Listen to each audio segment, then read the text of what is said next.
Delanco Township Committee meeting of July 14th, 2025, beginning at 7 p.m. at the Delanco Township Municipal Building, 770 Coopertown Road, Delanco, New Jersey. Recording? Mayor, we are recording.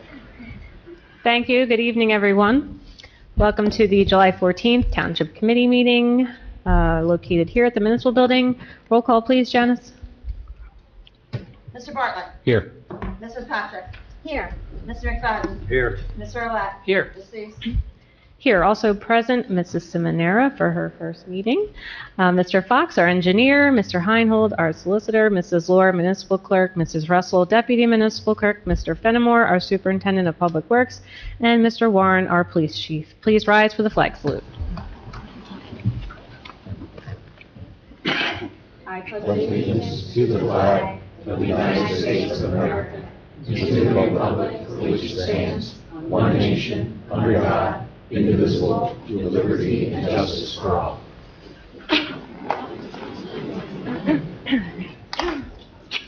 Janice, could you please read the sunshine and live stream statements? Please be advised the proper notice of this meeting has been given in compliance with the Open Public Meetings Act in the following manner. Written notice has been mailed to the Burlington County Times and Courier Post and published in the December 30th, 2024 edition. And written notice has been posted on the official bulletin board of the Township of Delanco at least 48 hours prior to the meeting.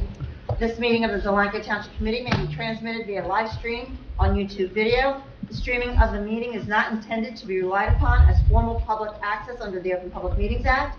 And if the technology is disrupted for any reason, the Township meeting will proceed in person as an official meeting in accord with the official notice. Thank you. If you could please take a minute to please silence your cell phone or put it on vibrate. I'd also ask for a moment of silence to remember all the victims of the Texas flooding that's gone on in the past week or so.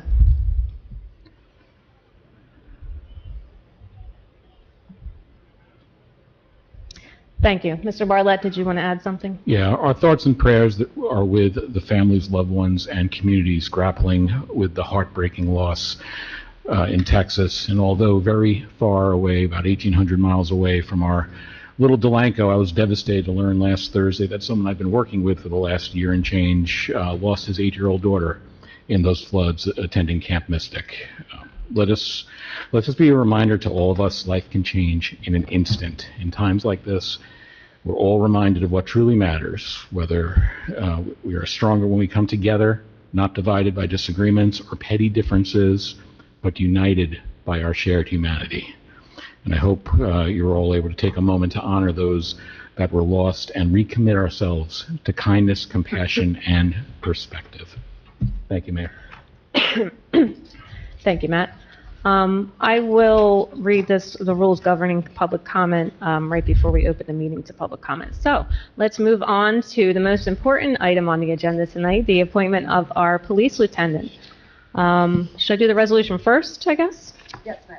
Okay, Resolution 2025-108, resolution of the Committee of the Township of Delanco, County of Burlington, New Jersey, authorizing the appointment of police lieutenant. Can I get a motion, please? So moved. Oh, everybody. I think they're really excited. I think it's unanimous. Okay, how about Kate? And somebody want a second? Scissors. Second. Okay. Motion by Kate, second by Matt. Roll call, please.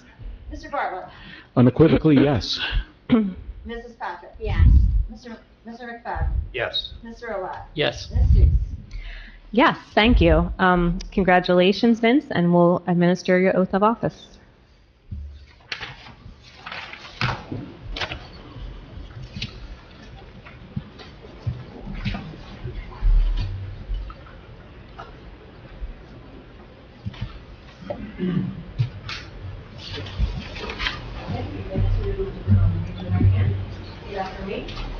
I, Vincent Estefano, I, Vincent Estefano, do solemnly swear or affirm do solemnly swear or affirm that I will support the Constitution of the United States that I will support the Constitution of the United States and the Constitution of the State of New Jersey, and the Constitution of the State of New Jersey, and I will bear true faith and allegiance and I will bear true faith and allegiance to the same to the same and to the governments established and to the governments established in the United States in the United States and in this state, and in this state, under the authority of the people, under the authority of the people, and that I will faithfully and that I will faithfully impartially, and justly perform and justly perform all the duties of the office of all the duties of the office of Delanco Police Lieutenant. Delanco Police Lieutenant. Congratulations, according to the best of my ability. Thank you.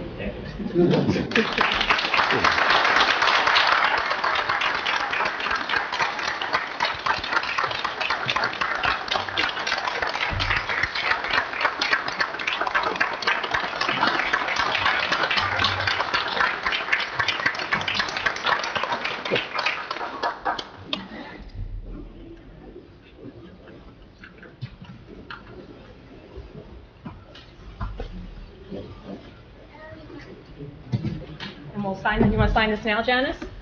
Sure. Okay. We're gonna be done. Your signature and address, right?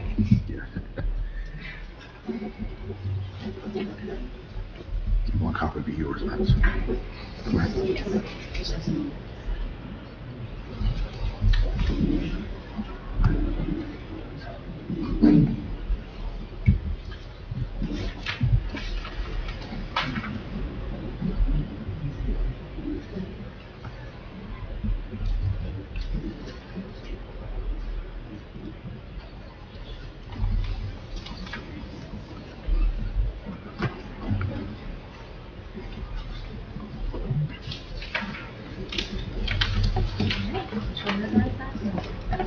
Thank you. Congrats, Vince.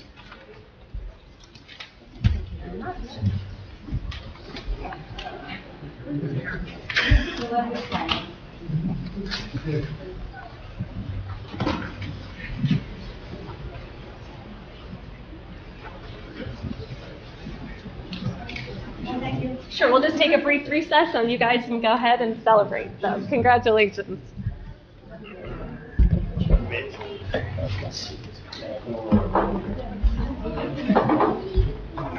No. Oh.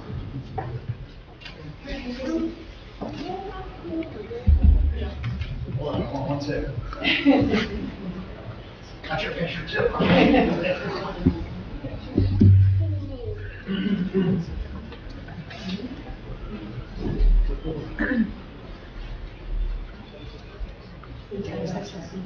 Yeah, his brother looks just like him, doesn't he?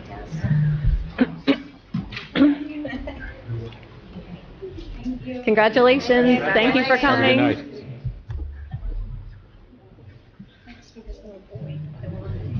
I think she.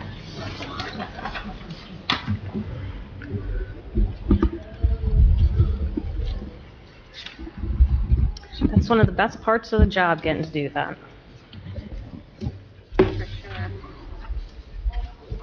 Okay, we back recording? Maybe we never stopped? We never actually Okay. stopped, so we're good. All right, we'll move on to our first public comment period. Rules governing the public comment period in accord with subject and to the provisions of the Open Public Meetings Act, NJSA 10:4-12 at SEEK.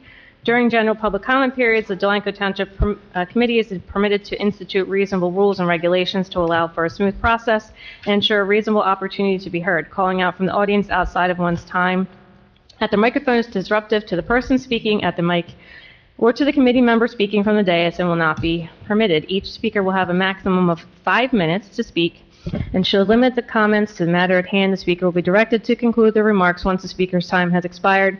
No time may be yielded to a speaker by another speaker. Groups are asked to select a spokesperson to speak on their behalf. Speakers will address the committee from the podium and are asked to begin their remarks with their name and address. Township committee members are not obligated to answer impromptu questions or address remarks from the committee of the public during the public comment period. Speakers should expect the Township Committee to refrain from engaging in dialogue except to the extent necessary to clarify the speaker's comment. The allotted time for speaking from the podium is the method to address the Township Committee during the public comment period. The committee will not entertain questions or comments called out from the audience during public comment or at any time. Speakers and members of the public should at all times maintain proper decorum and shall make their comments in a civil manner. Personal attacks, obscenity, derogatory or slanderous remarks will not be tolerated. So with that, we'll open this first public comment session now on agenda items only. So if you'd like to comment on anything agenda item related, you can come up and state your name and address for the record. Out of breath. Going once, going twice. Close this session to the public.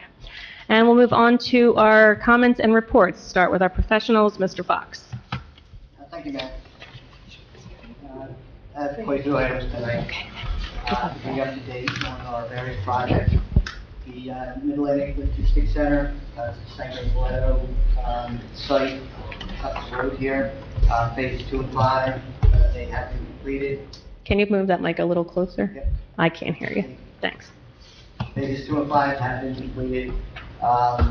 They still need to do punch list work and get us documents and advisory plan.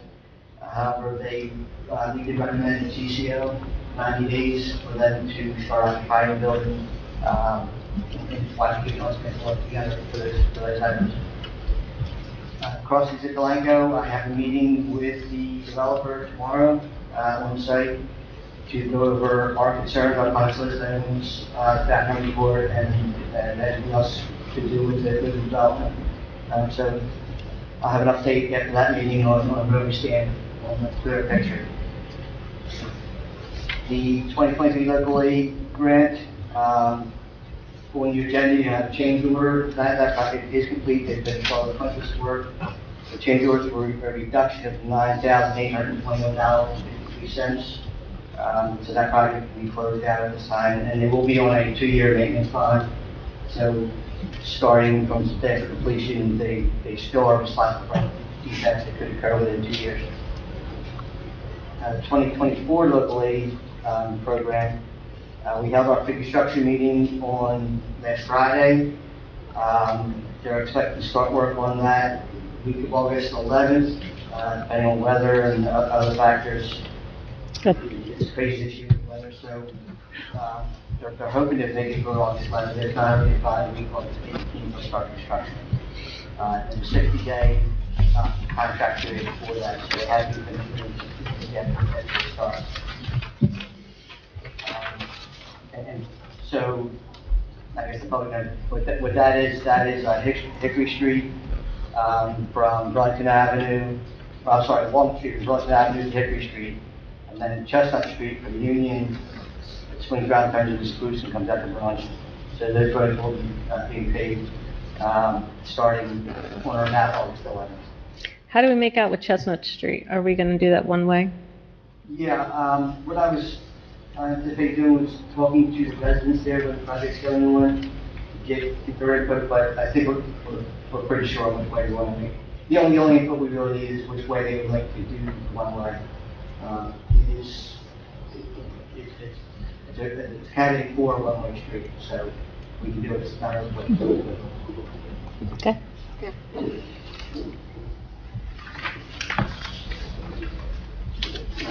The Hoover seawall, I'm sure everyone's seen that. It's coming along quite well. The Woodrun Park, anyway. The project is approximately 95% complete. They're going to be installing sod tomorrow. After that, then they're just going to tweak out some things, and it'll be done. The only exception is the decorative lights. There's 7 decorative lights that are back ordered.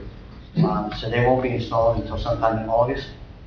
We are going to put covers over the light bases for safety reasons, so no one messes with the electrical, and also no one gets hurt on them. So you're going to see some wooden boxes on top of the light posts for about a month. As soon as they come in, they'll be installed. I did ask Fred if he can install the light that's actually in the gazebo, though, or the pavilion. Yes, you can. Yeah, so he said he was going to have Delgado take care of that. Yep. Just so we have it there, so it's not super dark. Yeah, so you will have one light. Mm-hmm. Correct. On your agenda also, there's a change order for that project. It is an increase of about $12,632. That is for the light post bases I just described, the safety boxes go on top. And there's additional concrete that had to be removed during the project due to site conditions. So there shouldn't be any more changes, maybe a minor change order after this for some landscaping and quantities go up and down. but we're in pretty good shape with it, with that project. The CDBG grant for the handicap ramps is going pretty slow, but it's getting there. It's about 8% complete. They only have 4 ramps on Mulberry and Union, and 1 ramp on 3rd Street to finish up, and they'll be done with that project.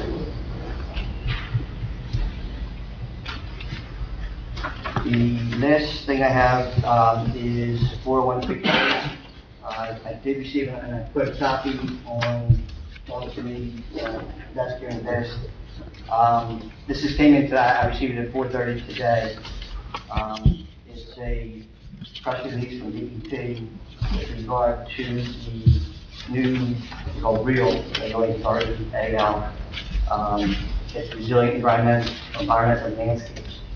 That's the law that changes how we deal with stormwater, and mostly due to climate change. So we talked about this in the past, where it was September was supposed to be the adoption date. What happened? They received comments, and I'll paraphrase what this is a press release, but it's online, and I'm sure you get it to catch it. They are pushing off adopting the rule, or taking comments to be published on July 21st, the rule, with the new revisions. They're going to take comments until September, then they're going to have a hearing on it, and they're anticipating somewhere around the first of the year, next year, adopting these new revised rules to the law. The key points of the changes are the proposed law was going to raise the flood elevation to 5 feet above FEMA's regulation. They dropped that back down to 4 feet. So the elevation is lower, which reduces the area, what they call the area of inundation. So in the future for floods, they reduce that area back to 4 feet above FEMA's level, which actually agrees with our local ordinance.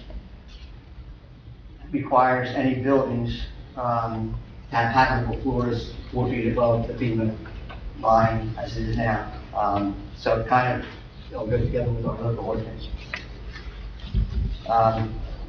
The timeline for it is, well, they also have, assuming it's being adopted in January, developers or anyone are grandfathered in for 180 days, 6 months from the point of adoption. And which means when they build, they can use the existing regulations, not the new regulations, for 6 months past when this bill is going to be adopted.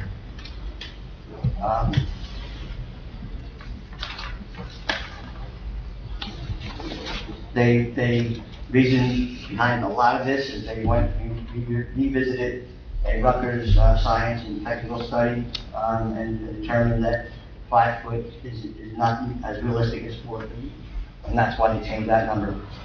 They also put a provision in there that every 5 years the DEP will reanalyze this. So if they see that the levels are rising higher than they anticipate, they can revise the documents and change the elevations. They're revising some of the actual engineering design aspects, but they're not, like just saying, giving it a general notation, revising those, and it will be published on the 21st. So on the 21st, we'll know what those actual design considerations will be. And that pretty much sums it up. But that's the update on that bill for consideration. That's good news. So there's really no change then to what we already have on the books, right? That's There'll be no the change. gist of it. Yeah. Awesome. Good. Thank you, Harry. Harry, you won an award recently, huh? Yeah. For the seawall. I did. Yeah. We all did. Yeah. Mostly you. So on June 26th, the New Jersey Society of Professional Engineers installations at the awards reception, our engineering firm, Environmental Resolutions, and its project manager, Harry Fox, received the second place public project award for the Zerberg Seawall project. As we all know, the seawall was completed earlier this year at the site of Historic Waterfront Park. That's under renovation. And I'll just read kind of the excerpt from the printout that they gave. The original seawall along the Delaware River at the historic Zerberg Mansion property was collapsing, and the shoreline itself was deteriorating at a rapid rate of about a foot a year over time. Numerous meetings were held with DEP to discuss what type of repairs would be approved at the historic and popular waterfront park that had been purchased using Green Acres funds. DEP indicated that they had preferred a living shoreline installed with riprap in lieu of replacing the seawall itself. Delanco wished to maintain the character of the site and to have safe public access. Therefore, a seawall was a more desirable solution for the town. In 2022, ERI persuaded the state floodplain administrator to visit the site to understand the importance of constructing a seawall and not a living shoreline at this particular site to solve the problem. The meeting was attended by numerous DEP staff, and despite extensive permitting the project would require, it was this visit that convinced the DEP that indeed a seawall would be acceptable for this location. Chris Knoll, the township engineer, prepared the design of the seawall in a zigzag fashion to address the DEP's desire for the living shoreline. Harry was the project manager for the seawall, and Jared D. Benedictus he served as the inspector. So I had the pleasure of attending the award ceremony to congratulate Harry, and he actually didn't find out he won second place until that night. So there was 3 projects that were up. I think the 295-42 project won third, and then a beautiful bridge reconstruction, historic reconstruction in the Trenton area won first. So just wanted to recognize you for that, Harry, and say congratulations on a job well done.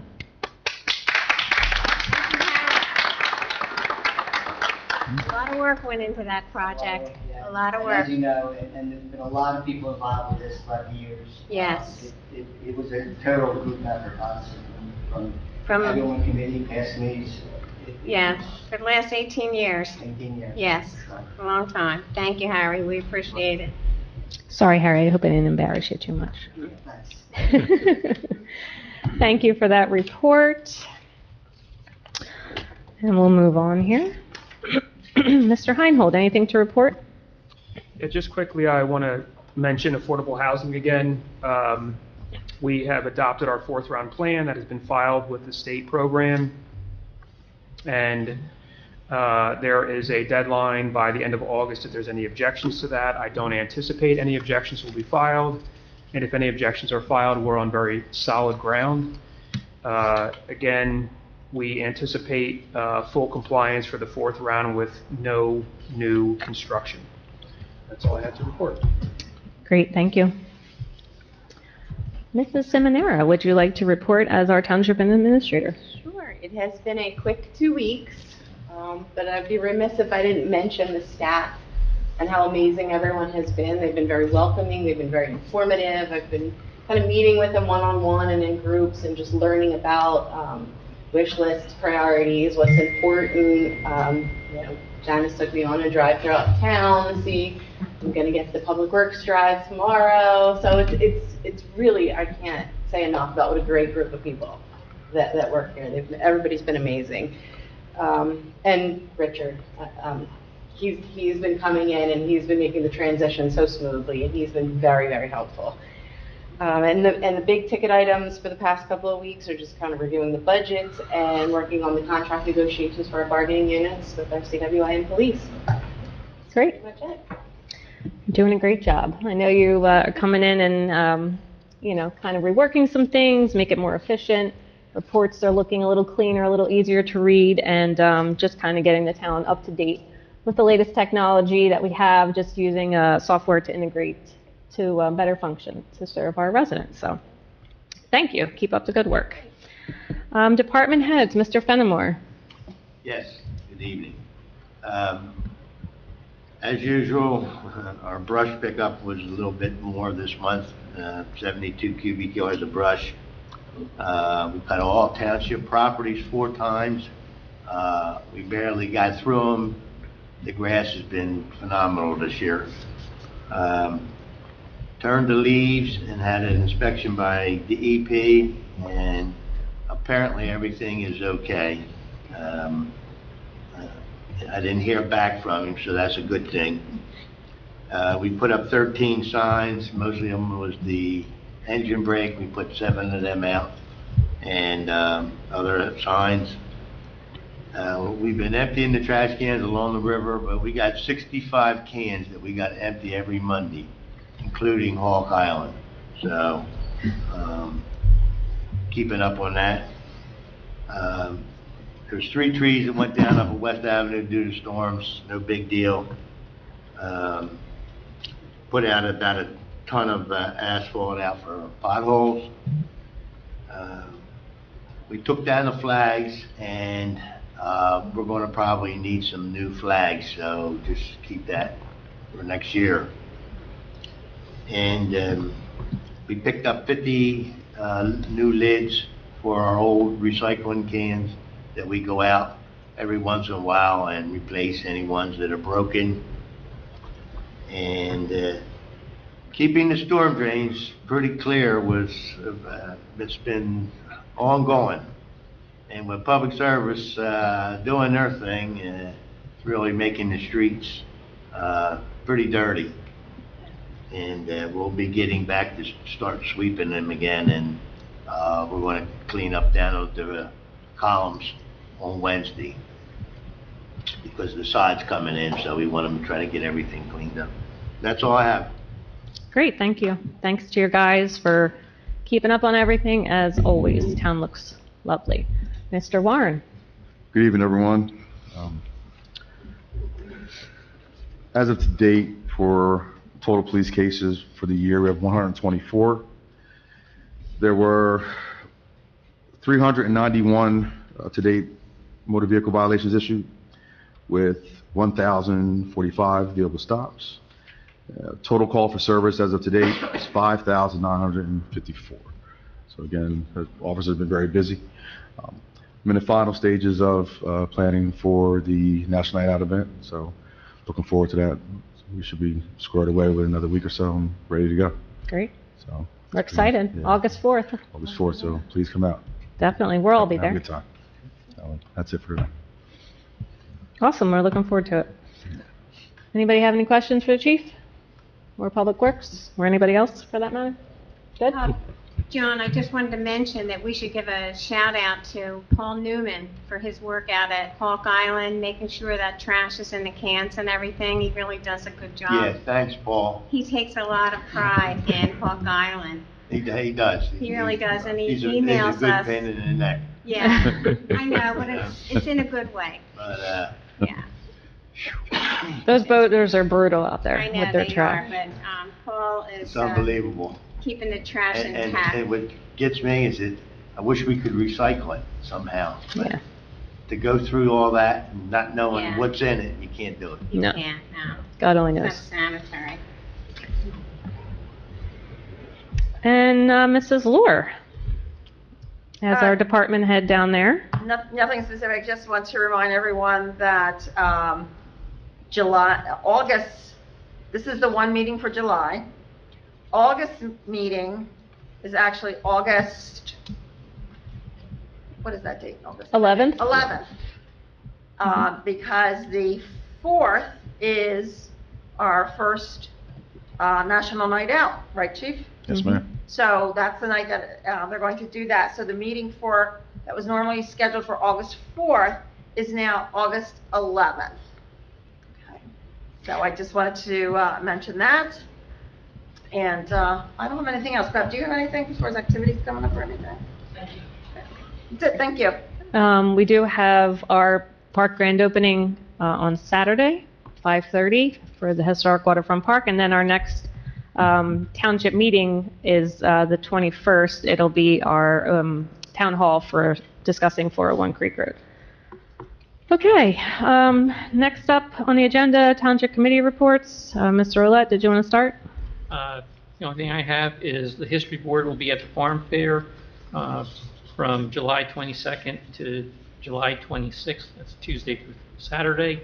And they'll have displays in the history, for the county history tent out there. That's all I have. Which is sure to be the hottest week of the year, right? They moved it. Right, it's supposed to be this week. Ah. They moved it out to, Well, fingers crossed. It's Yep. not too hot for them. Phil? Mayor? At this time, I have nothing. Slacker. Next. Matt?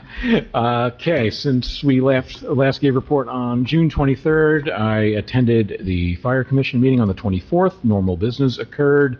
The fire department is still looking for more volunteers. If you are interested, go to delancofire.com or reach out to anybody within the fire company. I attended the local OEM coordinators meeting with the county on June 25th. Among the topic of discussions is the storm outlook. That just seems like it just started outside. For this hurricane season, it started on June 1st, and as we've seen here in Delanco, lots of storms thus far, but nothing that became a tropical storm or a hurricane. So far, we've made it through the letter C in the list of names for the season, and thankfully, nothing up here so far, but it's still early in the Atlantic hurricane season since it runs through the end of November. Next up in alphabetical order, for those keeping track, are Dexter, Erin, and Fernand. We are 2 Erins already left the office for the day, but Fern's still here, so look out with those hurricanes. On to the schools. I didn't make it to the Board of Ed meeting on the 25th, as I was under the weather, but on July 3rd, I stopped by the Pearson School for their free summer basketball clinics that the school district is hosting this summer, and I had a chance to sit down and meet with our new superintendent, Dr. Tarchichi, who is sitting in the back of the room. Wave to everyone. Hi, Dr. T. Nice to see you. Welcome to Delanco, and I see great things coming to our district, which we're so very much so entitled to after the last number of years. And looking at the agenda posted for the board meeting this Wednesday night, among some of the hirings that are being done, they're hiring a foreign language teacher, which is something that we've been without for a while, and it's something we should all look forward to as we're living in a global society. You should learn a foreign language. The kids should learn it, so it's great that we have that coming. The roof replacement project at Pearson is full speed ahead and is underway right now. Hopefully they sealed the roof up for tonight. Again, as mentioned, the next Board of Ed meeting is this coming Wednesday night, July 17th at 7 p.m. at Pearson, with the work session beginning at 6 p.m. I've been doing a lot of coordinating with PSE&G the last few weeks on the gas main replacement project here in town. There's been some hiccups in communication from PS on the sections of streets that are going to be closed and where work is completed. However, I think we're past that now, and each week they're going to be delivering a 2-week outlook to the town so we can inform all the residents. That information is going out via email blast and on the township Facebook page. Public Service should also be emailing the residents and doing door hangers in advance of the work. And they're also now looping in our garbage contractor, Seaside, so they know where they could expect road closures, so they can make contingencies to make sure everyone's trash gets picked up, and our fire department and EMS departments are getting notified, so they're aware of any detours that may impact any responses.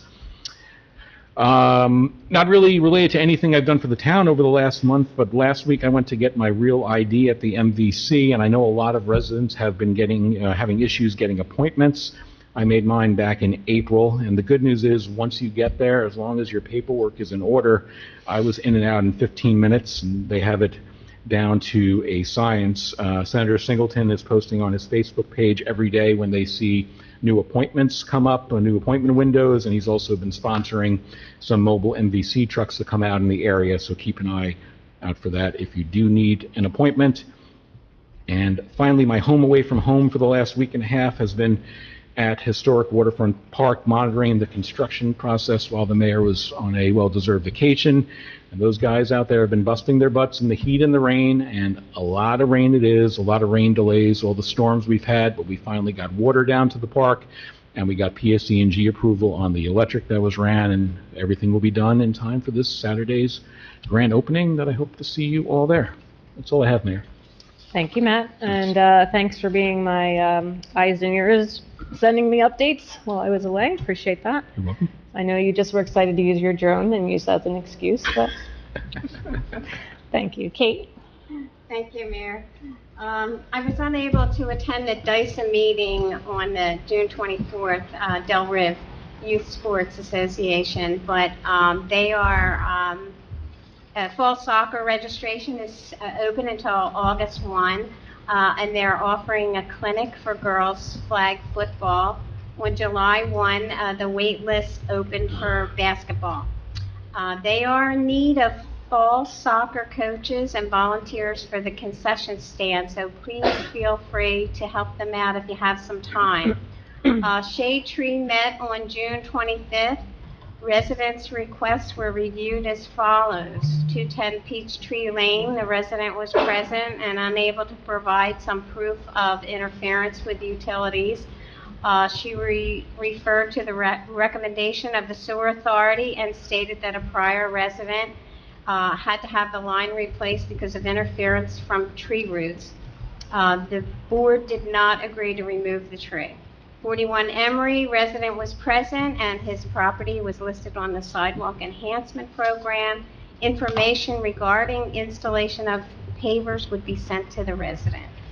72 Pennington, 2 dead trees were requested for removal. The board agreed to do so. Several other properties were discussed. Additional removals were recommended for 545 Burlington Avenue and 405 Union on Ash Street. The tree replacement program was discussed and plans to plant some new trees in the fall. It's a work in progress. I suggested they prepare a pamphlet regarding replacement of sidewalk panels with pavers to present to residents when a tree is not being removed, but a good alternative to the homeowners to correct the existing problems. Next meeting is July 23rd. Recreation, as everyone has mentioned tonight, the historic waterfront park is scheduled for July 19th at 5:30. Please be sure to join us for celebrating this long-awaited park with fun and food for everyone. There's no meeting for rec this month. The next meeting is August 14th. School board. I attended the special meeting of the school board on July 2nd and had the pleasure of meeting their new superintendent, Dr. Ronnie Tarchichi, who is with us tonight. And I'd like to mention that there are 3 school board members here tonight, Joanne, Kay, and Steve Jazz. It's really nice to see them attend our meetings because most of those members are here every month. They approved an affirmative action team in order to conduct an assessment for the development of a comprehensive equity plan for the school year 2025-2026. It's my understanding that it was submitted for approval at that meeting so it could be submitted to the State Department of Education. I did report on the ongoing activities of Recreation and DICA Del Rive, and also on the grant we received for $100,000 from Senator Singleton to repair the existing parking lot at the Pearson School. We're hopeful for a good year and a great working relationship with the school this year. And I want to mention that there's a great article in the Beverly Bee this month on our new superintendent. I suggest everyone grab a copy and read it. There's also a great message from our mayor in this issue. So please grab a copy and read it. Code enforcement, I did meet with our code enforcement officer on July 7th regarding several complaints I received from a resident in town. Many are now being addressed and some are not, and I will provide that information to the resident with an explanation. Sewer Authority, we met on July 8th. We approved the bid of $111,750 to Pioneer General Contracting for an emergency removal and replacement of the sanitary sewer line on Rancocas Avenue with PVC piping and to reestablish complete lateral service. The township has revised their shared services agreement with Hainesport Township to include the sewer authority for use of their QPA, which will provide the sewer authority the ability to obtain quotes for work up to $53,000 without going out to bid for certain projects. Thanks, Doug, for your help on that. Roof replacement at the plant was to start on July 9th, and Doug was at the plant during our meeting that night due to the torrential rains, and there was flooding at the plant. His report is on file. The TNVNR program, since my last report, I have talked with both entities mentioned in our proposed ordinance. Changes will be made after further research, since most animal control service providers do not usually work with the Friends of Burlington County regarding the community cat care program. So I'll be rewriting that ordinance. That's all I have, Mayor. Thank you. Thank you. Busy as always, Kate. Just wanted to thank Phil and Steve Jazz for their hard work working the concerts the past few weeks. It's been super hot and a little hectic with the weather, so thank you both for your continued work on those successful events. Speaking of the superintendent and the schools, we were excited to get the email from Senator Singleton's office letting us know that we were able to secure $100,000 in the state budget, specifically for Delanco and Pearson School parking lots. So I guess about 8 weeks ago or so, 2 months ago, the Senator's office in the past 3 years have reached out to us asking us for a wish list of projects that they may be able to secure funding for. So we sent them 4 different things. It's how we were able to secure the grant for $250,000 for the Field of Dreams lights a few years ago. So we did include the school parking lot, and we were excited that they chose that project to help out the district to pave the parking lot and to get that up to where it needs to be. So thank you to Senator Singleton's office, and we're excited for that to move forward. Dr. Tartucci, did you want to come up to the podium and introduce yourself formally? Say a few words about yourself? And then lay out your entire plan for the next year. Just state your name and address so they have it for the record. That you're just the superintendent. You have to say where you live. Ronnie Tartucci, 217 Hooten Road, Mount Laurel, New Jersey, Okay. 08054. I wanted to just come here and first thank you for having me in the township. I appreciate it. Thank the Board of Education, and just say that I'm looking forward to working with all of you.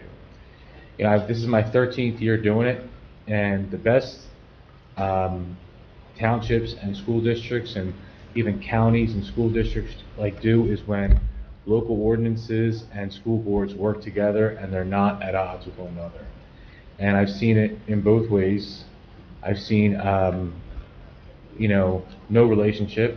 I've seen a tumultuous relationship, and I've seen good relationships. And for what I see here, it's a good relationship. So what I'd like to do is continue a really good relationship and make sure that we invite you to everything, and then we come to everything, and you guys see the growth of Delanco schools. And I can assure you that the board is a good board. I've seen really good boards of education, and I've seen interesting boards of education. So I'm very excited about our Board of Ed, and I'm very excited about what I see here. And I just want to say that if you ever need anything from me or Delanco schools, just please reach out. And I'm happy to come and meet with you, have a cup of coffee with you, run a mile with you, lift weights with you, whatever you want to do. Not going to happen. All right? But again, thank you very much, and thank you for coming to our meetings. And we are hiring a world language teacher because you have to have one.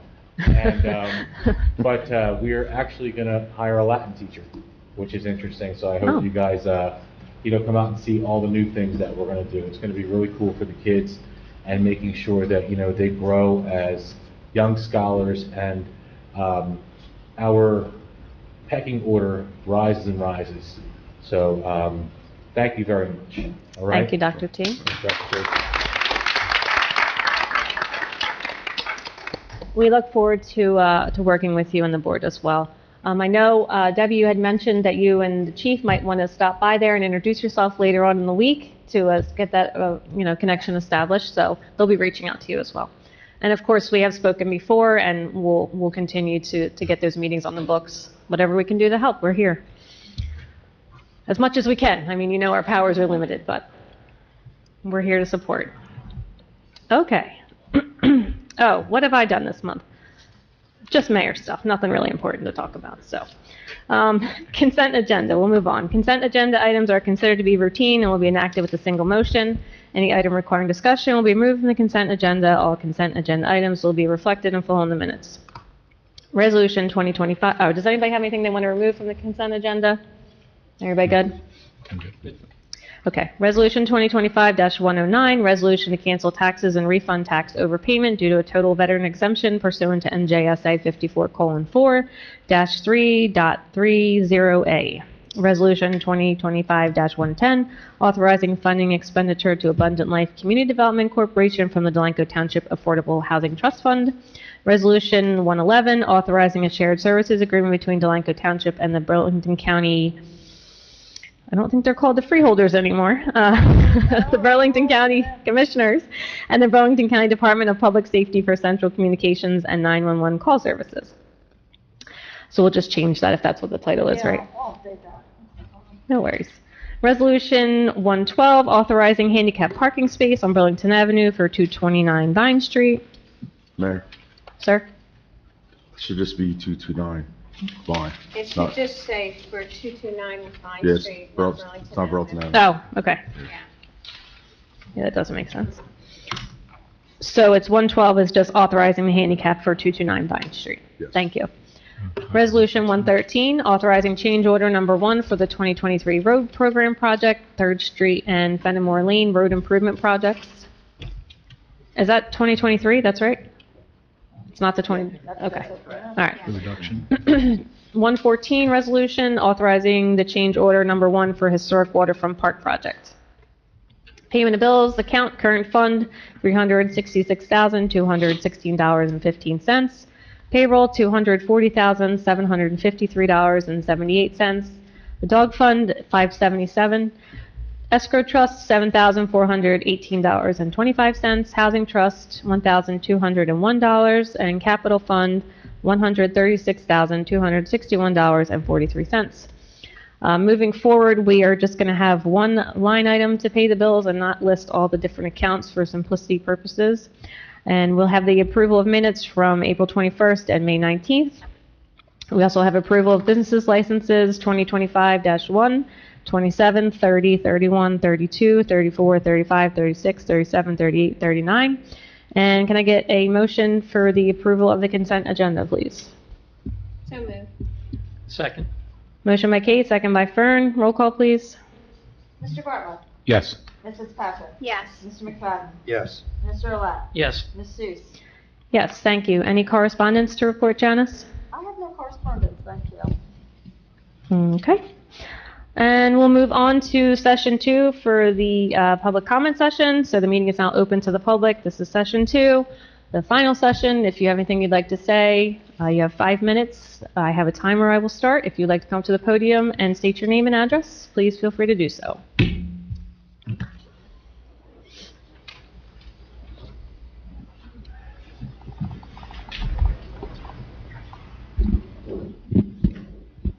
Thank you very much.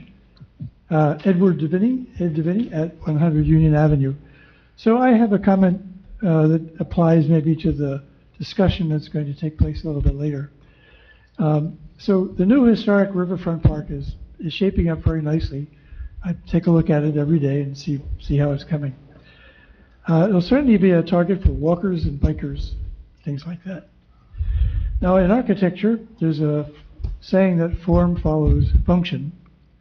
But the park architecture is fixed by space and the environment. So I'd suggest that function follows form might be the way to think about what to do with this park, what would fit. So I hope that we will all consider function follows form regarding the event draw and finite parking realities. So try to be considerate of that concept. I can see I made a big impression. I don't follow, I'm sorry. Could you repeat that? Yeah, I'm just trying to say what you can do with this park is limited by the environment. And that has to do with, parking and events and things like that. So when you're considering what to do at the park, I just hope you'll consider the limitations imposed by the physical layout very carefully. Right. That's it. Okay. Thanks, Ed. Thank Thanks, you. Ed. Thank you. Anyone else? Going once? Go ahead, Tim. Mr. Kishler? Tim Kishler, 12 Harris Court. Excuse me. I've already voted in the election, the special election, and I won't be available to come to the next town hall. So I wanted to make some comments. Mr. Olet, you said your actions regarding 401 Creek Road were taken on behalf of, quote, the folks in town, unquote, referring to those residents in Delanco who don't live in Newton's Landing. You seem intent to drive a wedge between these two groups based on what you think you know about their respective financial circumstances. You claim that those who live in Newton's Landing can easily afford a local property tax increase since they are eligible for up to $6,500 a year in state reimbursements, and that those who don't live there, who you seem to consider the real residents of Delanco, can't. Now, I can understand a disgruntled former Newton's Landing resident harboring resentment, but it is both inexplicable and inexcusable that a former township mayor would fan these flames of division. If your true aspiration is to be a community organizer, and for just one part of the community, you should realize that acting as such while continuing to sit on the committee is a blatant conflict of interest, and that your immediate resignation is called for. Newton's Landing has 264 age-restricted homes. The minimum age is 55, so it would be 10 years before some could receive the benefit Mr. Olet seems to resent their being eligible for. These same seniors might live for another quarter century or more, paying some of the highest taxes in the township to support schools no children of their own would ever attend. If any even suggested that they shouldn't be required to pay to educate other people's children, they would be considered selfish. But those who oppose the 401 Creek Road purchase have only a single and yes, selfish reason. They fear a property tax increase, even though they really don't know if, when, how much, or for how long their taxes would be raised. They are unconcerned about the adverse effects of a massive commercial truck repair facility operating on the premises, the traffic, the road damage, the wildlife displacement, the air, noise, and water pollution, and believe only those few with homes bordering it on Pennington Court would be impacted. They think this is just an issue for those who live in Newton's Landing, and they've made it clear that they don't care what happens, quote, on that end of town, unquote. Now, many Newton's Landing residents have lost their spouses. Others deal with serious medical issues. Some have even experienced religious persecution as well as ethnic and racial discrimination in other countries and, unfortunately, in other parts of this one. And still they don't wish ill on anyone. They remain what used to be called salt of the earth. But having a fleet truck repair facility literally in their backyards would cause all of them to have their homes reassessed. With their properties devalued, their tax obligations would be reduced and collapse the tax base. It would be left to those real Delanco residents who live outside of it, including the homeowners over 65 who also qualify for the state tax rebate, to make up the very large budget shortfall. Remember, our entire representative committee voted to approve purchasing 401 Creek Road before Mr. Olet went rogue and voted against paying for it. The remaining 4 members have worked hard to inform the public and encourage their support, but they have not identified one very serious potential threat if the township is unable to buy the property. Perhaps they feel uncomfortable associating a particularly heinous crime with a single group of people, in this case commercial truck drivers, the same way that has been done with other groups in the political arena. But I don't. Child abduction. Think about it. With unlimited access to an area right next door to a park, who is in a better position to prey on children, to kidnap and transport them several states away before they're even known to be missing? Now, as adults, we are tasked with ensuring the safety of all of the township children in the same way that as taxpayers we are charged with sharing the cost of educating them. But we can prevent this and many other harmful things from happening by voting yes to purchase 401 Creek Road. It is the only option that remains for the township to control its development and Delanco's destiny. We rarely get such second chances in life, and it will likely be our final opportunity to do the right thing. I know of the regret that results from selfishness. This is how my generation ultimately lost its way. We failed to protect all that we had, yet knew we were in danger of losing. This included the environment, as well as a constitution full of rights and freedoms. Sadly, we are now paying the price. Those who initiated, circulated, and signed the petition to hold a special $70,000 election took the decision-making responsibility away from the very people who were chosen to have it. Voting no to continue this power grab will be one last wrong move. This truly selfish undertaking will also only end in regret. Criterion will be the real winner, with everyone in Delanco suffering serious consequences. We will all pay too steep a price for surrendering control of 401 Creek Road and our future. Thank you. Thank you.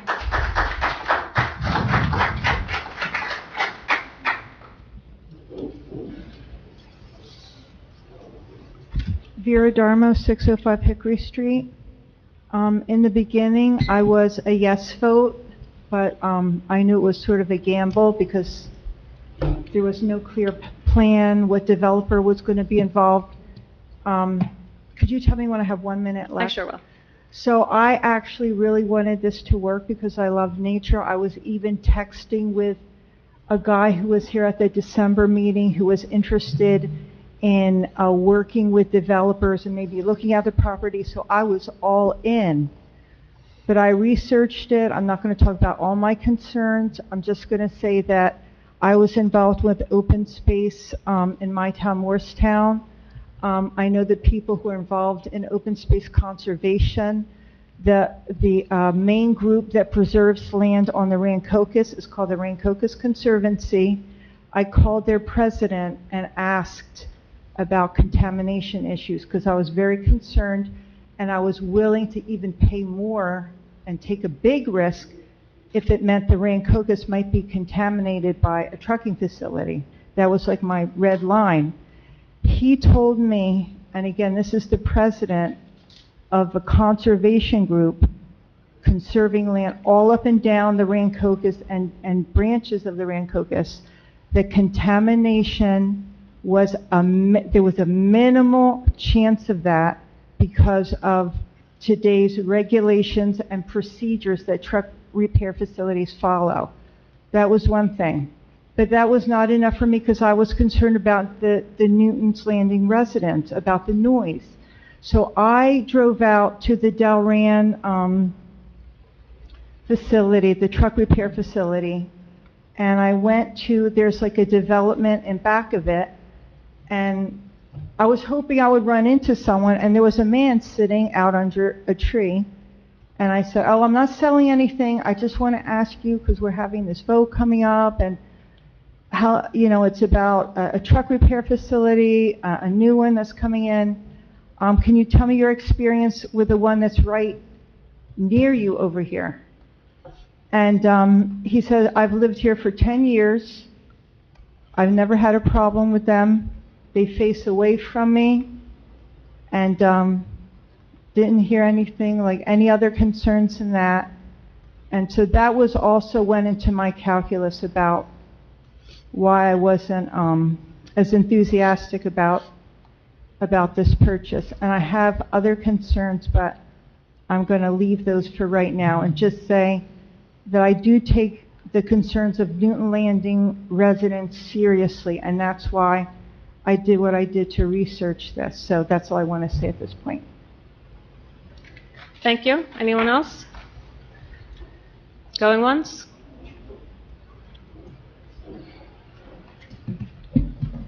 Zaire Carter, 19 Fawn Court. Before I begin, I just want to thank the committee for bringing up, for having that moment of silence for what's happening in Texas right now. I don't know if anyone knows, but there's an article in the Bergen Record, I think, about a U.S. Coast Guard Petty Officer Scott Ruskin, who is an aviation survival technician, 3rd class, who was stationed in Corpus Christi, a New Jersey resident, actually, who directly saved, I think, some 165 people from rising floods in Kerr County, Texas. So it was his first deployment, too. Yeah. So really, I read it. even in, you know, even while Texas may be pretty far away, let it be a reminder that even in our darkest moments, we're still stronger when we are together. Today, I'd like to bring up something that I care about very deeply and something that I think we all value, and that is trust in our local government, especially when it comes to how public money is spent. And I believe that trust begins with fairness. Now, it's already been acknowledged by members of this committee that taxpayer dollars were used to print signs and brochures urging people to vote yes on the ballot question. Now, I'm not here to debate the legality of the Township Committee's decision. I've communicated with both the administrator and the solicitor, and while I appreciate their responsiveness, I respectfully disagree with their opinion. I understand that several residents have also expressed their grievances with the appropriate state agencies, including the New Jersey Comptroller's Office, the Division of Local Government Services, and the Election Law Enforcement Commission, and I trust them to sort out what is lawful and what's not. I'm here to talk about something deeper, something that doesn't require legal opinion or a court ruling to understand, and that is the issue of fairness. And I'd like to start with Mr. Ouellette. Mr. Ouellette, when this campaign started, when you started printing materials and you put signs up promoting your position, did you use your own money or did you use taxpayer dollars? I used my money, and some other folks used their money to buy signs. Got it. Okay. And why did you not request to use taxpayer funds? Because we know that they were available. I didn't know that they were available, and I would not use taxpayers' dollars to support or do the no vote. When I started out with my signs, they were very neutral. Just putting the date out there. And once we got to the point where we needed to make a decision, because there are 3,500 voters in our community, that everyone should have the opportunity to vote on this 3.6 million. Got it. Got it. Thank you, Mr. Ouellette, for that, and thanks for clarifying that. And I really do believe that you know what most of us instinctively understand, that just because you can do something doesn't mean that you necessarily should. And you understood that it wouldn't be fair, not to those who disagree with you, not to the community as a whole. And let me be clear, until these state agencies reach a conclusion, we still don't know whether the committee's actions were within the law. But even if we assume for a moment that they were, was that fair? I mean, why didn't the rest of the committee come to the same conclusion that you did, Mr. Ouellette? Why didn't the rest of the committee say, even if our lawyer says it's okay, it doesn't feel right to use public funds to push one side of a controversial issue? I mean, that's not what fair government looks like. I mean, this isn't about whether 401 Creek is a good idea or a bad one. This is about something more fundamental. Is it fair to use public money from an entire community, money that belongs to all of us, to campaign for one side of a public question?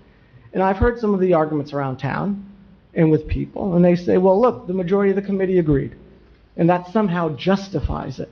But fairness doesn't depend on who has the most votes. Fairness depends on everyone respecting one another, especially those who you don't agree with. I mean, when you took your oath of office, did you pledge to serve only those who agree with you, or did you pledge to serve the whole town, those who voted for you and those who didn't? Fairness requires restraint. It requires leadership that understands the weight of public trust and the responsibility of using shared resources. And when an issue as hotly debated as this one, when it divides neighbors and it's being talked about in coffee shops, it demands cautious, balanced, above all, a fair approach. And why Just so not you know, take that it's road? 1 minute left, just so you know. Thank you very much, Madam Mayor. And I want to be clear to everyone here. I think it's completely appropriate for the township to provide factual information, what the vote's about, what the process looks like, what it may cost. That's a part of governing. But when the township crosses that line from informing to campaigning, and it does it using taxpayer dollars, it breaks that trust. It says to residents, hey, look, we've already picked a side, and now we're asking you to help promote it, help pay to promote it. And that's not fair, and that's what concerns me the most, the precedent that this sets. Because if it's okay to use public funds to influence a local ballot question, what stops future committees from using public money to sway outcomes in other elections? What about future races, local, state, hell, even national? Where does that end? And more importantly, who stops it? And my friends, I think the answer is us. And I want to be clear, I don't believe anyone on this committee acted out of malice. I believe each of you cares deeply about Delanco and want what is best for our town. As I've said many times, our differences are not about goals, but rather in the path to get there. So let's keep our shared goals in mind, let the government provide the facts, let people decide, and let's do this the right way, the fair way that honors the trust of every resident in town, not just the ones that agree with us. Thank you very much. I appreciate your time. Mr. Heinhold, did you want to comment at all on that statement? Yeah, I'll respond after we're finished public comment. Okay. Anybody else? Ed Devaney, 100 Union Avenue. I happen to be thinking about that question that was just brought up, and I wrote a little bit here that will take very little time. It's a fundamental principle that citizens don't pay to be lobbied by their government entities. Regarding the upcoming land purchase ballot, if the township has paid for the mailed-out flyer in favor of the purchase, maybe inadvertently, a line has been crossed. If so, it should be acknowledged and the funds reimbursed by the relevant parties. Thank you. Anybody else?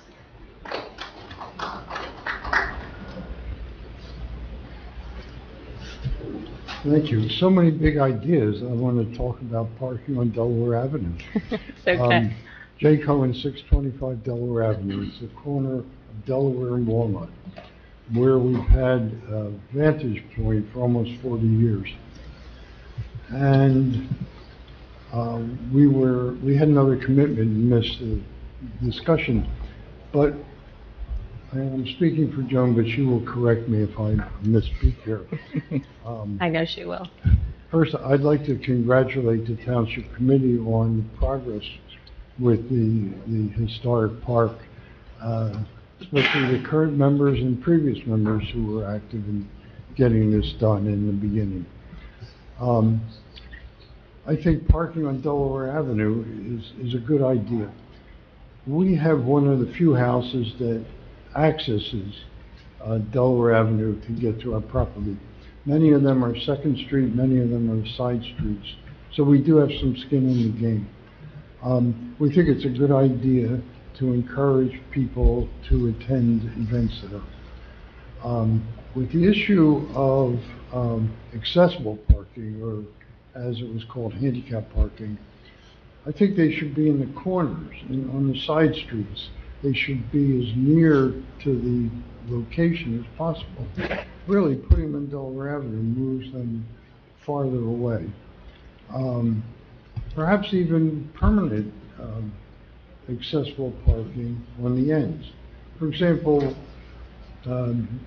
Walnut Street, where we live, if there were an accessible spot closest to the river, people could park there to access the benches.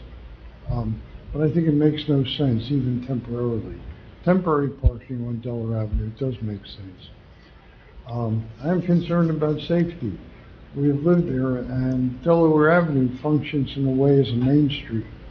And we see every day people walking their dogs, people teaching their children to ride bicycles, people walking.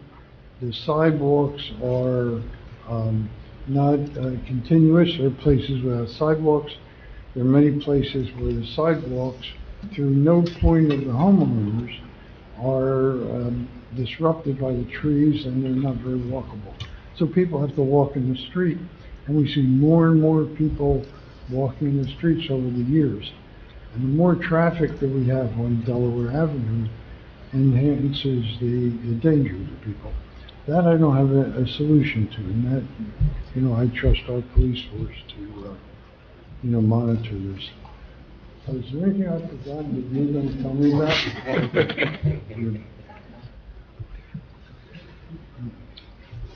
No, I don't think so. Thank you very much. Thank you, Mr. Thank Cohen. you, Jay. Jay.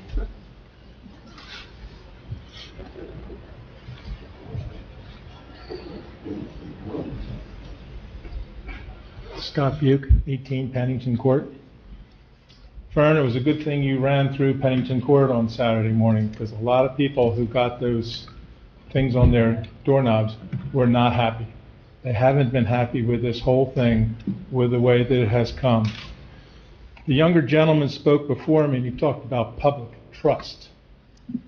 Somehow I recall the whole council voting for this and then agreeing upon acquiring 401 for multiple reasons. And we hear a lot about Newton's Landing. There's a lot more than Newton's Landing over it.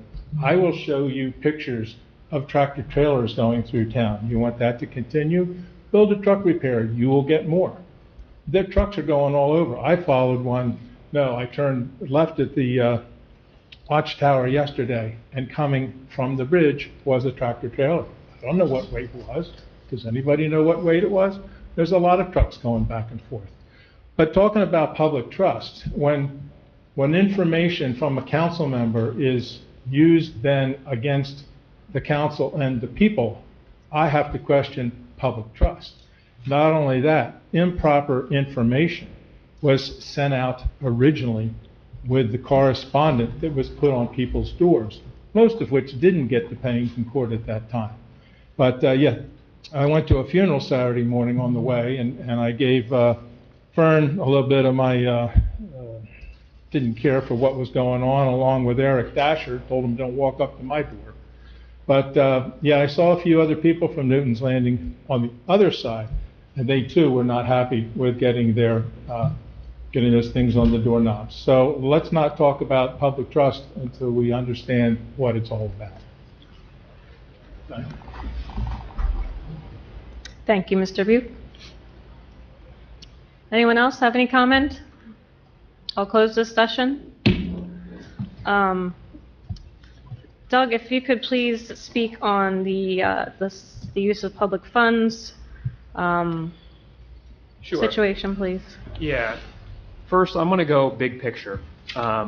Perfect. I have been serving this town in some capacity for about 25 years, and I love this town. No town keeps me up more at night than Delanco. It unfortunately is a beautiful small town that faces all the issues that towns have to face. We have the difficulty of meeting affordable housing, which costs taxpayer money. Regardless of where you stand on the issue, it is an expense the town has to meet. We have issues that pop up like the mansion years ago, like the Dunes litigation, and you know, every time we're faced with these issues, I sometimes say to the mayors, sometimes you get to choose your agenda and sometimes your agenda chooses you.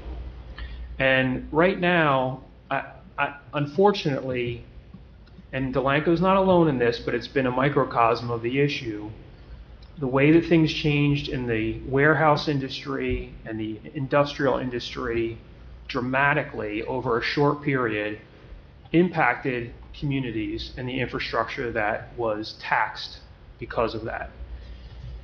So the governing body set about to try and address that issue. There was a big swing, right? Trying to reduce the potential for future warehouses. And the result of that big swing is that Criterion, who has been, I think, look, it's easy to malign big industrial users, but honestly, in dealing with a lot of corporate entities over the years, they're not bad people, right? They've got their role in society. They're trying to accomplish what they're trying to accomplish. When they bought that property, they thought they were going to be able to use it for a warehouse. We took that away from them. They filed litigation against us. We resolved that litigation.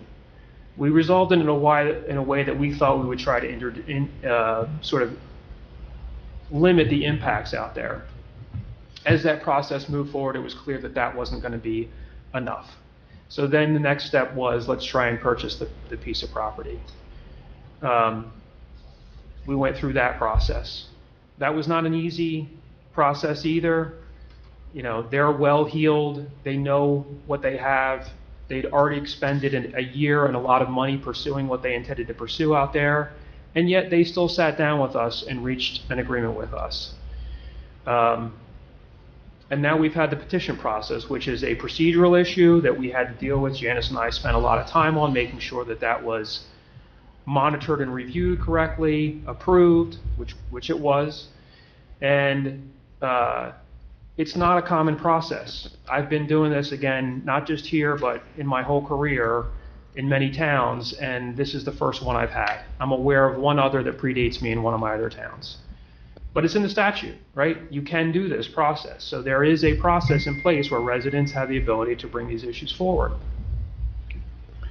So we've got a $3.5 million purchase. We've got a special election that's going to cost $50,000 to $70,000. The issue was put to me of whether the municipality could, having already taken a position on the issue, continue now in the face of this special election issue to state its case and not just provide information, whatever limitations that may have, but actually encourage voters to vote yes. And my conclusion was that yes, they could. I'm doing the best I can with the limited amount of law that's out there. There's a 1950 New Jersey case, 50s New Jersey case that has to do with school board issues. I think, the school board cost issue, I'm going on a lot longer than intended, but bear with me. Keep going. The school board cost issue is up every single time. Anytime a school board wants to do any bond referendum, that automatically goes to the voters. There's separate statutory process for that, separate limitations. The municipality had already stated its reasons as to why it intended to do this, and that it had passed the bond ordinances saying we intend to move forward with this. To suggest that the municipality then has to become a neutral after that, when the majority of the governing body feels that that is the correct action to take here for the betterment of the town, and again, I agree, people can disagree whether that's the right policy or not, that's fine, but the majority of the governing body has taken that position. The amount of expenditure we're talking about is a couple $1,000s in some envelopes. So in the big scheme of things, it doesn't offend my trust principles, and I have pretty strong trust principles. And I think to expect that the municipality is suddenly going to become neutral when it has stated a policy goal and wants to see that goal carried out is illogical to me. I also really struggle with where do you draw the line with that? So if a sign is not okay, is putting up a special section on the webpage okay? Because that technically is a cost associated with public funds. Is holding a special meeting to talk about the issue where the majority of the governing body has already stated their favor and is likely to state their favor at that meeting again, is that an unlawful expenditure of public funds?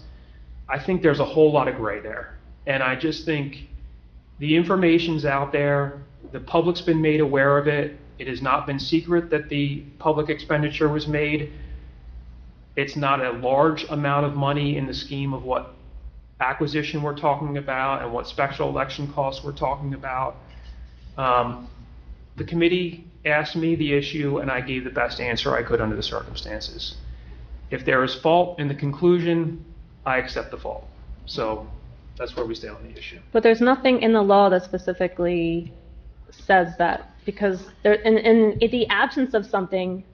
Yeah, I mean, so there's an analysis I did. Basically, in the school board context, there are specific limitations. There are no such similar limitations in this very brief statute about the petition process that we're operating under here. That petition law is too brief, in my opinion. It leaves a lot of work for the clerk and I to do to try and make sure this process is as fair as possible. But when you don't have, when the legislature says something here and then doesn't say it here, there's analysis that says under the rules of statutory construction, there's meaning to that. If the legislature intended the same restrictions, they would have put the same restrictions. I also looked at case law again. There's federal case law out of Ohio, but it's at the federal level that has very good language that I think is very logical, that talks about, you know, again, the sort of issue that I'm talking about, where a governing body has stated a policy. That policy is now going to be before the voters. to suggest that just because it's now in a petition process, and let me just add one thing. Some larger municipalities have in-house public relations people. They may call them an information officer or something like that. A lot of what they do is public relations. They are selling programs, things that the town is doing. I don't think that the mere fact that a petition has been filed now changes everything and the municipality is handcuffed to be able to express its viewpoint. And let me add regarding the public relations officer, we could have hired a public relations team to handle this if we wanted to, but we didn't. We took on the time and the effort on our own to put together all that material, hours and hours actually of our own time, so that we wouldn't accrue that cost, because none of us are happy that we have to spend $50,000 to $70,000 now for a special election, which, speaking of special election, couldn't wait until the November election because Criterion they weren't even going to entertain that. At that point, it was going to be over a year, and they weren't even willing to entertain that. They were already losing money by not having a tenant, by not having by paying taxes and expenses. So, I mean, if you were under contract to buy a house and the buyer said, "Can you wait another month?" you would ask for them to pay you for your expenses that month, right?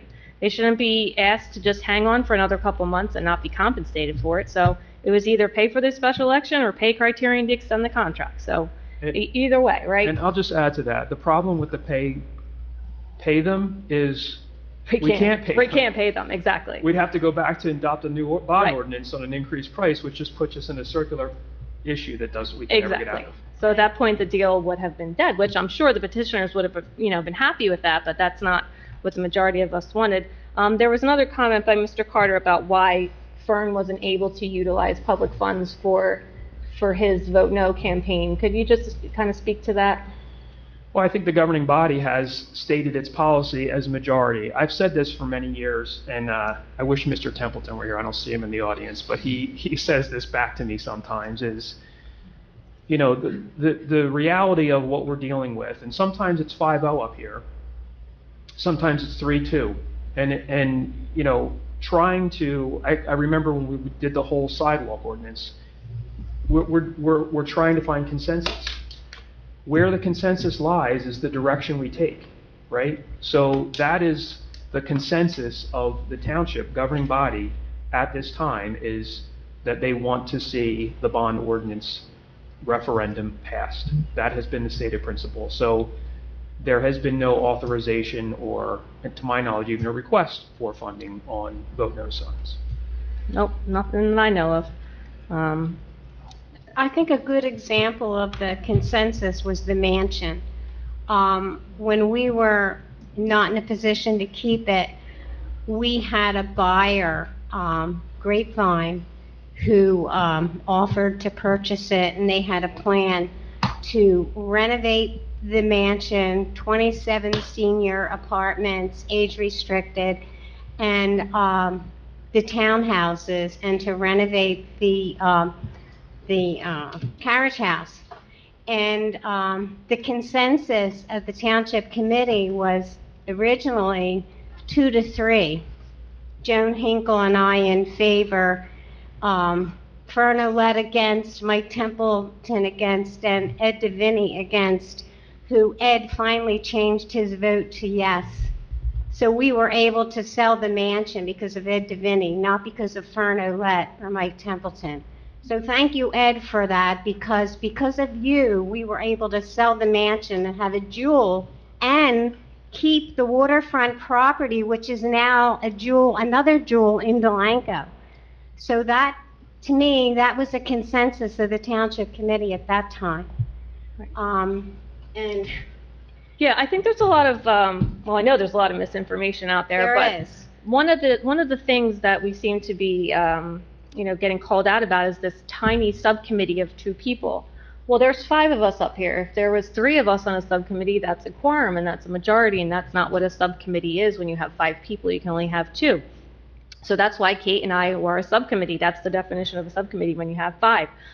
That we approached Criterion, and we did this behind closed doors, and it was secretive. Well, Kate and I weren't the first ones to approach Criterion. Mike Templeton approached Criterion the night of their hearing and said, "What's it going to take to make this go away?" Exactly. And contacted people and got the ball rolling before we did. So it wasn't our idea. So it was, I think everybody had it in the back of their mind, I'm just making assumptions here, that it's probably not the best place for a truck repair facility. What can we do? And that's when we came up with it. I mean, we weren't happy that we were being sued. We wanted something better for our town, and that's how we got to this point. And we all agreed in February when all 5 of us voted yes to sign the contract. Nothing was done. There was no set in stone. Things weren't done at that point. We didn't even sign a contract yet. Had we talked about negotiations? Was there a verbal agreement? Yes. But there was no ink signed. So when we all voted yes, we thought, great, we're moving forward. We're going to spend the money now to do our environmental testing and to do our due diligence and work with a title company. But then when we had to pay for it, all hell broke loose. And that's how we got to this point. So you can't sign a contract and not pay for it. So that's kind of how we got in this big mess that we're in, because we went off the rails somewhere. But there's a lot of misinformation being shared about us, being, not transparent, attacking us for trying to be shady, and we're not at all. We've done everything by the letter of the law, whether you agree with it or not. We've had the public hearings as necessary for the ordinances and resolutions, and because, we didn't post it on Facebook, we're being shady. Well, we post on our meetings are online, like, YouTube. We post on our website, Delanco Township's Facebook page, post all of our information. We don't have to do a public campaign every time we pass an ordinance, and that's all this is. It's buying a property and passing an ordinance. So it's been a very rough couple months for us dealing with this. None of us asked for this, and we've been put on the defense and personally attacked on a daily basis. And it's been very stressful for us. And we're only trying to do what's best for this town, and that's how we got to this point. So whether you agree with it or not, just remember we're still citizens of this town, and we are humans. So please treat us with the dignity and respect. We're hardworking up here, and we're just trying to do what's best for this town. So that's all I have to say. Anything else on the agenda tonight? Yes, Yeah, let's move on to our... We still have a comment. No, I closed that. Did you? Okay, good. Yeah, so our discussion items. So we have the continued discussion to allow the parking on Delaware Avenue for the township events at the waterfront park, historic waterfront park. So we talked about this briefly at the last meeting. Excuse me, I'm just getting over a cold. We want to allow parking on Delaware Avenue for the events, the 3 concerts, the 2 concerts and the waterfront park opening on Saturday. We had talked about maybe just allowing handicap parking or accessible parking. After thinking about it more, I think it's best that we just allow parking but do it on one side only for those events, for the 2 blocks between Union and, what's the other street? Union to Willow? Willow. Hey, is it Hazel? Which way are we going? We're going the other way. Towards my house. That's Hazel. Yeah. Hazel. So the 2 blocks from Union to Hazel, allow parking on one side. It would be handled by Recreation. They would open the parking up, have the accessible parking in the beginning. Once they fill that, it would then be closed off to anybody that would be, like, once the parking is filled, we would close that off to public access, right? Correct. And then it would stay closed off. So we wouldn't just, like, if one car leaves, we would allow another one in. It would just be closed off, period. And what side? Well, we'd have to go with the flow of traffic, right? So Flow of traffic. whatever, we'll figure out the logistics of where they come in, but I would think they would come in from Hazel to keep people off of Union where people are going to be walking. Does that make sense, Phil? Makes sense. Yeah, so come in from Hazel, park on the riverside, on the right-hand side, fill up those 2 blocks, close it off, and be done with it. This way people can walk on Delaware Avenue, it's not a pedestrian hazard, and then when they leave, the barriers will be taken off, and there'll be barriers at every street end, so no cars will be coming down those 2 blocks. Does that make sense to you? Makes sense. Just for those events. Just for those 3 events. It's the same thing we do for the carriage rides. It's Yep. Yeah. Same thing. Okay. And you'll have an officer there too, right? Of course. Yeah. Good. And the time on Saturday is 5:30 to 8, so we would start closing the street at that time. We'll handle it with Public Works, and then we'll adjust the times for the additional concerts. Yeah. Anyone else have any feedback? Just a question. Sure. So I understand.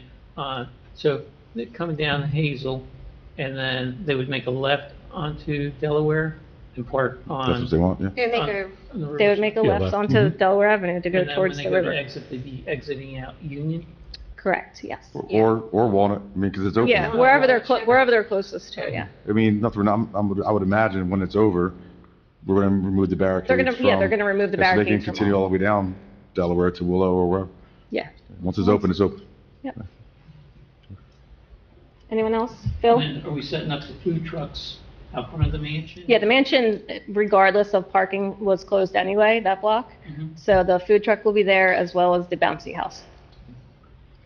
So it will be closed from Willow all the way down to Hazel. Are they going to be right in the street then? And public facilities? Porta potties, Yeah. 2 of them. Thank you. They're being delivered on Friday. 1 accessible and 1 regular. Matt? Well, as long as the chief thinks from a public safety standpoint we're good, I'm not There's concerned. barricades there, and I'll have some guys out there, directed patrol, as well as, I'm gonna have someone to sign, number 1. But the officers that are working will be available as well. Just let the EMS know that we're having an event as well. Yeah, I'll reach out to him tomorrow. Yeah, I do like the fact that the accessible parking will be up at the front. That's Mhm. important. Yep. Okay. And we'll coordinate that with recreation volunteers. Okay, good. Okay, moving on to the proposed ordinance to amend Chapter 216 of our code to prohibit the fishing activities at Historic Waterfront Park. So the park is not going to be permitted to have any fishing access there, so we just need to amend our code to reflect that. There is fishing at, I believe, 7 or 8 street ends currently at Delaware Avenue that people can continue to utilize for fishing, as well as the creek access. But Historic Waterfront Park's not set up right now.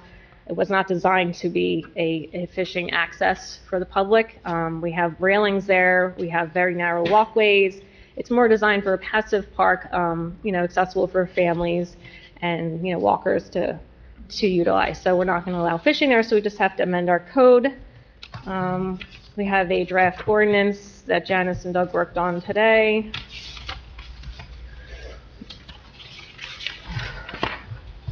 Is that in here, Janice?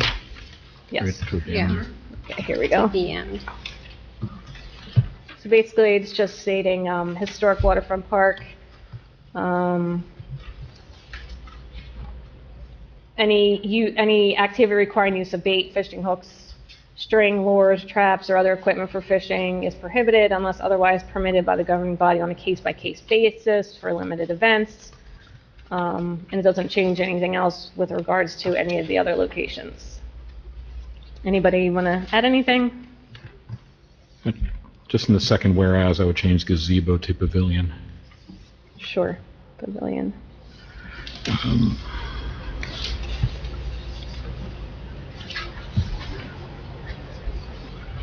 And this would be section 2, chapter 216, section 1. If no one has anything to add, can we introduce this? And what number would it be? 10. Okay. Can I get a motion to introduce ordinance 2025-10, amending the Township Code 216 covering park regulations to add the fishing regulation for Historic Waterfront Park? I'll make the motion. Okay, And set public hearing for, Yes, and we would set public hearing for August 11th at 7 p.m. So it's amending Township Code at Chapter 216 governing park regulations to add regulation for Historic Waterfront Park, 2025-10. First reading by title only. Public hearing August 11th at 7 o'clock p.m. Yes. And who made the motion? Bill. Second? Was, I'll second it. is that you, Carolyn? Yep, There? that's me. Okay. And then roll call, please. Mr. Bartlett? yes. Mrs. Patrick? Yes. Mr. McFadden? Yes. Mr. Olet? Yes. Ms. Seuss? Yes, thank you. Anybody have anything else they want to add? Motion to adjourn, please. So So moved. moved. Okay. Kate and Matt, all in favor? Aye. Aye. Good night, thank you. Thank you.